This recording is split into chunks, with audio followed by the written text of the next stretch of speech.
তোমার মায়ের নাম কি বাবা বলো তো? সাবিকুন। ওর মতন শয়তান আমার মা না। এই যে সাবিকুন নাহারের বিয়ের প্রথম দিনের ছবি, যেদিন কাবিন হয়। আসসালামু আলাইকুম প্রিয় দর্শক, আবু তহা আদনান ভাইয়ের স্ত্রীর উপর দোষারোপকারী শেখ হাবিব নামের সেই লোকটি আজ আবারও লাইভে আসলো এবং সাবিকুন নাহারের সাথে তার বিয়ের প্রমাণস্বরূপ সেই ছবি তাদের সেই ঘরের সন্তানদেরকে লাইভে এনে সে আবারও একটি গণ্ডগোল লাগানোর পায়তারা করছে। আমার কথা হলো, যদি তাদের আগে বিয়ে হয়েও থাকতো, এখন তো ছাড়াছাড়ি হয়ে গেছে, এরপরেও এই বিষয়গুলো সামনে আনাটা এটা অবশ্যই জঘন্য অন্যায় এবং শাস্তিযোগ্য অন্যায়। এর নাম ওয়াসিফ। তোমার মায়ের নাম কি বাবা বলো তো? সাবিকুন। ওর মতন শয়তান আমার মা না। থাক, বুঝতে পারছেন? আমার মেয়ের কাছে শোনেন, এইটাই আমার মেয়ে ওয়ারিশা। দেখছেন আপনারা? এরপরে আপনারা বলেন আমি মিথ্যে বলি, আরও প্রুফ দিতেছি, এখন প্রুফ নেন। আমার বিয়ের ছবি, আমার যে বিয়ের ছবি আছে সেগুলো আমি এখন দেখাইতেছি, দেখেন। এই যে সাবিকুন নাহারের বিয়ের প্রথম দিনের ছবি, যেদিন কাবিন হয়।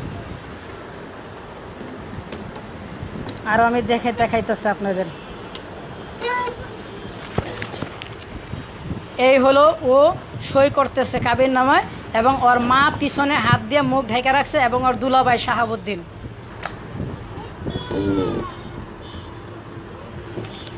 এই যে সাবিকুন নাহার লাল শাড়ি পরা, আর আমার ভাগ্নির সাথে, আমার ভাগ্নির নাম অনু, এই উপর আমার বাবার ছবি। ঠিক আছে, যাও বাবা।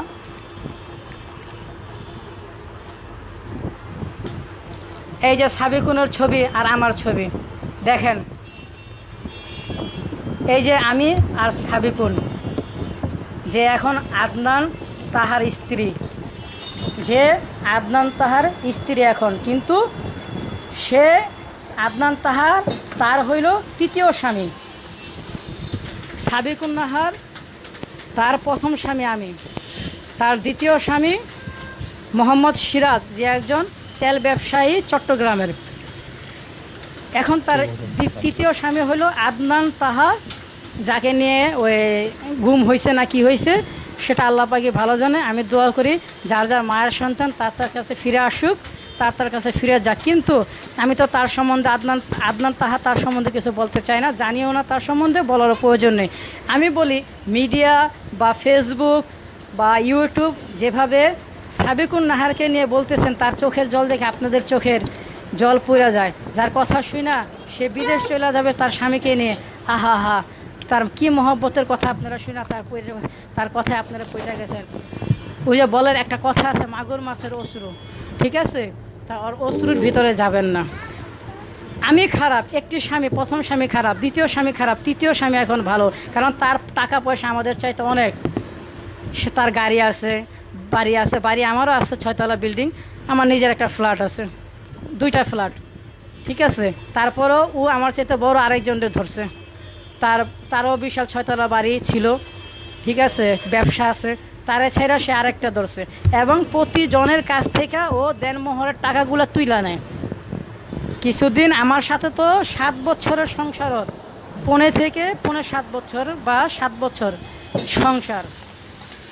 এই 7 বছরের সংসারে ও যদি আমাকে ছেড়ে, আমার সন্তানদের ছেড়ে চলে যেতে পারে, তা ও আর কার হবে? ও আমার সাভারের জমি অর্জন আমার বিক্রি করতে হয়েছে বাড়ি করার জন্য। বাড়ি করো, বেশি দামের জমি কম দামে বিক্রি করে আসছি। আমার সিঙ্গাপুরে ছিলাম, সিঙ্গাপুরের টাকাগুলো বৈশা ওরে নিয়ে ভেঙে খাইছি। ও যা বলছে তা শুনছি।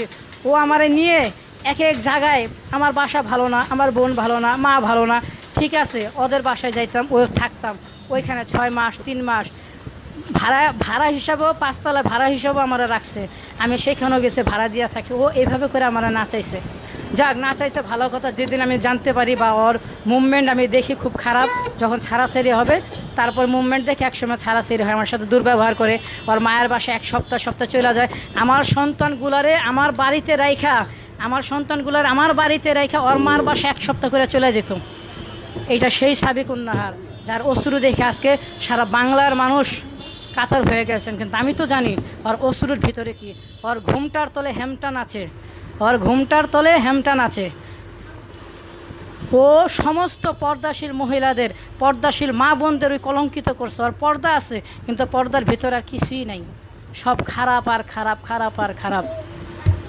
আজ আমি এই জন্য এই কথাগুলো বলতেছি। ওরে নিয়ে অনেকে নাচানাচি করতেছেন, ওরে নিয়ে নাচানাচি করেন না ভাই, আদনান ভাইকে নিয়ে নাচানাচি করেন। উনি গুম হয়েছে, কি হয়েছে, ওনারে খুঁজুক। আমরা দোয়া করি আল্লাহ পাকের কাছে, এ আল্লাহ উনি ওই 4 জন যারা আছে তাদের যার যার মায়ের সন্তান তার কাছে ফিরে পাক। কিন্তু সাবিকুন নাহারকে নিয়ে, ওর স্ত্রীকে, এই আদনানের স্ত্রীকে নিয়ে বা আমার প্রথম স্ত্রীকে নিয়ে এত লাফালাফি করার প্রয়োজন নেই আপনাদের। কারণ আপনারাও হয়তো ওর সম্বন্ধে জানেন না, আমি জানি ওর সম্বন্ধে। প্রয়োজন হইলে আমার সাথে কথা বলতে পারেন, ওর সম্বন্ধে জানার হইলে আমার সাথে কথা বলতে পারেন। আমার নাম্বারও আমি দিয়ে দিতেছি, 01986205 651, 01986205 651।